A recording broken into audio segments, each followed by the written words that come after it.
ગાંધીનગરના દહેગામમાં બે જૂથ વચ્ચે બબાલ થયા હોવાના દ્રશ્યો સામે આવ્યા છે। બહિયલમાં નવરાત્રી દરમિયાન બે જૂથ વચ્ચે માથાકૂટ થઈ, બે જૂથ વચ્ચે પથ્થરમારો થતા વાતાવરણ પણ તંગ થયું છે। પથ્થરમારાના કારણે થઈને અનેક ગાડીઓના કાચ પણ તૂટ્યા। ટોળાએ 3 જેટલી દુકાનોમાં આગ ચંપી પણ કરી।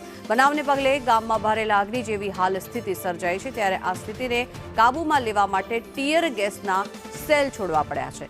એસપી, એએસપી સહિતનો પોલીસનો સ્ટાફ પણ ઘટના સ્થળે પહોંચ્યો છે। ત્યારે નવરાત્રી દરમિયાન પથ્થરમારો થતા લોકોમાં ભારે રોષ છે।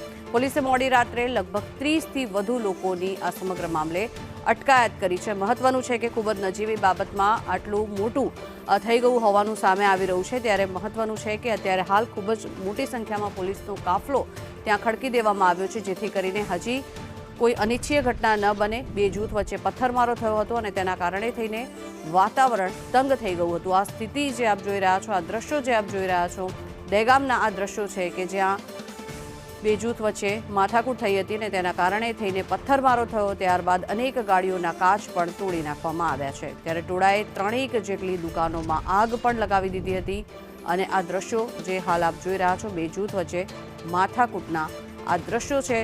ખૂબ જ નજીવી કહી શકાય તેવી બાબત સોશિયલ મીડિયામાં સ્ટેટસ મૂકવાને લઈને, કોઈ નજીવી બાબતને લઈને આટલી મોટી રમખાણ થઈ હોવાનું સામે આવી રહ્યું છે। ત્યારે બહિયલમાં નવરાત્રી દરમિયાન જ આ સ્થિતિ સર્જાઈ છે।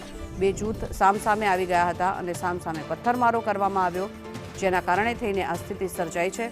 ખૂબ જ મોટી સંખ્યામાં અત્યારે પોલીસ કાફલો ત્યાં પહોંચી ગયો છે અને મોડી રાત્રે પોલીસે ત્યાં પહોંચીને લગભગ 30 જેટલા લોકોની અટકાયત કરી છે। વધુ માહિતી મેળવીએ, સંવાદદાતા જિગ્નેશ પટેલ આપણી સાથે જોડાયા છે।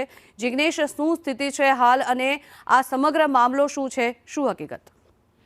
જંગના વાત કરવામાં આવે તો બહિયલમાં ગઈકાલે બે જૂથો હતા, આમને સામને આવી ગયા હતા। પ્રાથમિક હકીકત મુજબ જે વિગતો સામે આવી છે તેમાં એક યુવકે જે સોશિયલ મીડિયા પર પોસ્ટ મૂકી હતી, સ્ટેટસ મૂક્યું હતું, તેને લઈ અને અન્ય એક જે જૂથ હતું તેનો જે લાગણી દુભાઈ હતી અને ત્યારબાદ જે બંને જૂથો છે તે આમને સામને આવી ગયા હતા અને ચાલુ ગરબામાં પથ્થરમારો થયો। ત્યારબાદ એકબીજાની ગાડીઓ પર તોડફોડ કરવામાં આવી, દુકાનોમાં આગ લગાવવામાં આવી। અંદાજિત 3થી વધુ દુકાનોને છે તે આગની ઝપેટમાં લેવામાં આવી હતી, તો બીજી તરફ 10થી વધુ વાહનોને તોડફોડ કરી નુકસાન પહોંચાડ્યું હતું। જ્યારે પોલીસ બહિયલ ગામમાં પહોંચી ત્યારે પોલીસની 2 ગાડીઓ પર પણ પથ્થરમારો કર્યો હોવાની હકીકત સામે આવી છે। જે બાદ પોલીસે ચાંપતો બંદોબસ્ત ગોઠવી અને 3 પોલીસ સ્ટેશન વિસ્તારના જે સ્ટાફ હતો, એટલે કે અંદાજિત 200થી વધુ પોલીસના જવાનોએ આખી જે ગામની સ્થિતિ હતી તેને કાબુ પર મેળવી હતી અને ત્યારબાદ ગામમાં અત્યારે અજંપાભરી શાંતિ જોવા મળી રહી છે। બીજી તરફ જે મામલો બીચક્યો હતો તેના મૂળમાં માત્ર એક સોશિયલ મીડિયાનું સ્ટેટસ હોવાનું પણ સામે આવ્યું છે, જેને લઈ પોલીસ દ્વારા વધુ તપાસ કરવામાં આવી છે અને એક જ રાતમાં 30થી વધુ યુવાનોને છે તેને